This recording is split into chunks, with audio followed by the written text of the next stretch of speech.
భద్రాద్రి కొత్తగూడెం జిల్లా దమ్మపేట మండలంలోని మార్పగూడెంలో పరిశుభ్రత లోపాలు, తాగునీటి సమస్యలతో గ్రామస్తులు తీవ్ర ఇబ్బందులు పడుతున్నారు. వారం రోజులుగా చెత్త సేకరణ ట్రాక్టర్ రాకపోవడంతో గ్రామం అస్వచ్ఛంగా మారిందని గ్రామస్తులు ఆగ్రహం వ్యక్తం చేస్తున్నారు.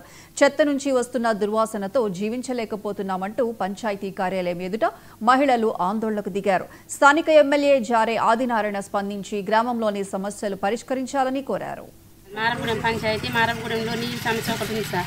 ఆ నీళ్ళ గురించి పట్టించుకునే వాళ్ళు ఎవరు లేరు. ఊళ్ళో తిరిగి సెక్రటరీ గారు మేడం గారు వస్తారు, కనీసం ఏ బజార్ ఎలా ఉంది, శుభ్రంగా ఉందా లేదా అని కూడా చూసుకునేది లేదు. వీధి లైట్లు వెలుగుతున్నాయా లేవా, అసలు ఉన్నాయా లేవా అని కూడా తిరిగి చూడరు. మేడం గారు కూడా వచ్చినా కూడా బ్లీచింగ్ లేదు. ఆ నీళ్ళు వదలరు. నీళ్ళు వచ్చిన రోజు వస్తూ రాని రోజు రాదు. రాకపోతే సరే ట్యాంకర్ పెట్టని పోపిద్దాం నీళ్ళ కన్నా కూడా ఎవరు అసలు పట్టించుకోరు ఈ పంచాయతీని. ఆ స్కూల్ దగ్గరికి వెళ్ళి పొద్దాక స్కూల్ దగ్గరికి వెళ్ళి మోసుకోవడమే తప్ప నీళ్ళు ఇక మంచినీళ్ళు తాగాలంటే మోటార్ దగ్గర కమ్మ తోట దగ్గరికి వెళ్ళి మోటార్ దగ్గర ఈ మోటార్ దగ్గరికి వెళ్ళి తెచ్చుకోవడం సరిపోతుంది. అలాగే ఎన్ని రోజులు తిరుగుతారు. ఇప్పుడు 2 సంవత్సరాల నుంచి అదే పని అవుతుంది. చెత్త కనీసం చెత్తకి వస్తున్నారా, చెత్త కూడా రావట్లేదు. చెప్తే మాకు డీజిల్ లేదు, మా పైనుంచి ఫైన్స్ రావట్లేదు, డీజిల్ లేదు అనేసి అంటున్నారు సెక్రటరీ మేడం గారు. మా గ్రామంలో వీధి లైట్లు ఎక్కడ వెళ్ళగట్టు ఒక బజార్కి అయితే వీధి లైనే లేదు. మారపూడి గ్రామంలో ఒక్కొక్కసారి నీళ్ళు రావట్లేదు, 4-5 రోజులు రావట్లేదు. నీళ్ళు మోసుకోవాలన్నా సరే దూరంగా ఉన్నాయి. మాకు ఎవరికి మేమైతే మోసుకునే వాళ్ళు మోసుకుంటాం, ముసలు అయితే వెళ్ళలేకపోతున్నారు. ఈ మారపూడి గ్రామంలో చెత్త రోడ్డు మీద ఇప్పుడు చూసినా రోడ్డు మీద చెత్త ఎక్కడిదక్కడ 6 నెలల నుంచి తాట రావట్లేదు. మేడం గారు అంటే డీజిల్ లేదు, నేను ఎక్కడి నుంచి డబ్బులు తెచ్చిపోసుకోను, నేను ఎక్కడి నుంచి తేవాలా అడుగుతున్నారు. పంచాయతీ డబ్బులు అడిగేసరికి మేము వస్తున్నాయి కదా మేడం గారు అంటే, మేము పంచాయతీ డబ్బులు కొంతమంది జీతాలు రాకపోతే వాళ్ళకి ఇస్తున్నాం మేము అని మేడం గారు చెప్తున్నాం. మాకు నేను మార్పూడి పంచాయతీకి బోరు కావాలా.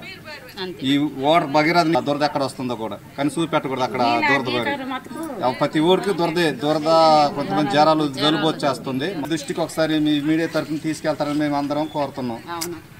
కొత్తగూడెం జిల్లా దమ్మపేట మండలం మారపగూడెం గ్రామానికి అసలు మంచినీళ్ళు రావట్లేదు.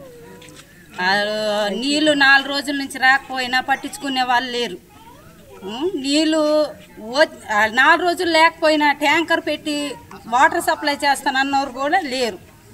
ఇక ఈ మోటార్ అయితే అసలు లేదు, భగీరథ నీళ్ళే వాడుతున్నాం. దురదలు, జ్వరాలు, జలుబులు, దగ్గులు, మాకైతే మోటార్ కూడా లేదు అసలుకి. ఈ మారప్పగూడెనికి పట్టించుకునే వాళ్ళు లేరు. ఎమ్మెల్యే గారు వచ్చారు, ఎమ్మెల్యే గారు కూడా చెప్పాం, పట్టించుకోలేదు.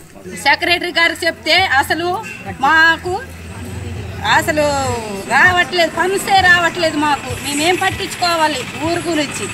మా సొంత డబ్బులు పెట్టి మేము ట్రాక్టర్ వేసుకున్నాం తుక్కి వారానికి ఒకసారి. అదన్నా స్కూల్ దగ్గర ఊళ్ళో గ్రామ పంచాయతీలో మారపగూడెం హ్యాబిటేషన్లో గ్రామ పంచాయతీ బోర్లో మోటార్ ఇరుక్కుపోయి ఉండడం వల్ల దానికి ట్రై చేశాం కానీ అది పని అవ్వలేదండి. దానివల్ల మిషన్ భగీరథ వాటర్ మాత్రమే ఒకటే ఆధారపడి మిషన్ భగీరథ మాత్రమే ఒకటే ఉందన్నమాట వీళ్ళకి. అవి కూడా వీళ్ళు పోటీస్తున్నారు, రెండో పోటీ ఇవ్వట్లేదు, సరిపోవట్లేదు అని అంటున్నారు. దాని గురించి కూడా మాట్లాడుతున్నాం మేము, ఇవ్వండి అని చెప్పి ఆపరేటర్స్ చెప్తున్నాము.